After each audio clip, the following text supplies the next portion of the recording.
टिकेला मिळते.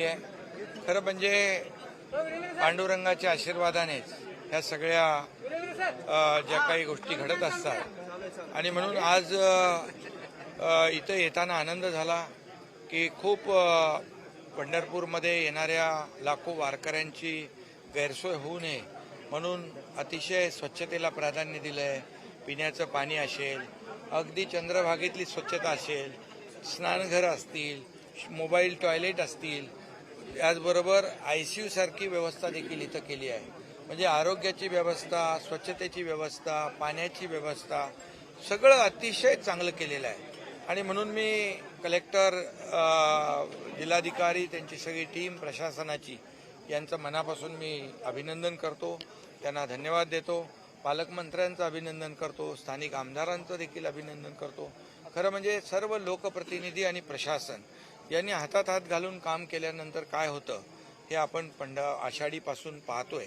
मी आषाढीला प्रत्येक वेळेला या ठिकाणी आलो, पूजेला आलो, परंतु अगोदर वारकऱ्यांची गैरसोय होऊ नये, वारकऱ्यांना सोयी सुविधा मिळाव्यात म्हणून त्याची पाहणी देखील आणि त्याचं नियोजन करण्यासाठी देखील आलो. हे मी स्वतःला भाग्यवान समजतो. ही संधी मला मिळाली आणि आज देखील या ठिकाणी आपण पाहतोय ह्या कार्यक्रमामध्ये MPCBचा जो आपले पर्यावरणाची वारी, पांडुरंगाच्या दारी, एक चांगलाच कन्सेप्ट घेऊन MPCB काम करते आहे. कारण शेवटी आता पर्यावरण वाचलं पाहिजे. आज आपण बघा, नोव्हेंबर झाला तरी पाऊस पडतो.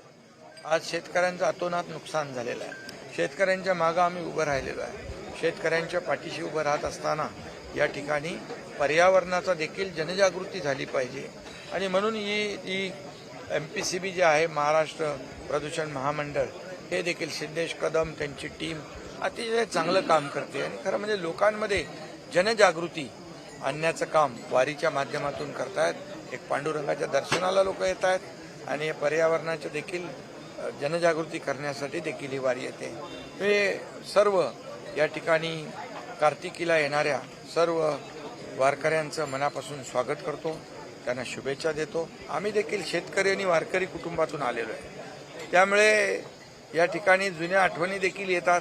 आजी आजोबा आई बाबांच्या बरोबर पांडुरंगाचं दर्शन घेतलेलं तेव्हाच्या आठवणी आज देखील एक त्याच आठवणींना उजाळा देण्याचं काम या ठिकाणी होतं. आणि पांडुरंगाचा आशीर्वाद जो आहे, पांडुरंगाचा आशीर्वाद, आणि या पांडुरंगाने महाराष्ट्रावरची सर्व संकटं दूर केली पाहिजे.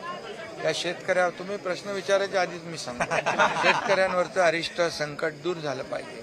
शेतकऱ्यांच्या डोळ्यातले अश्रू पुसले पाहिजे.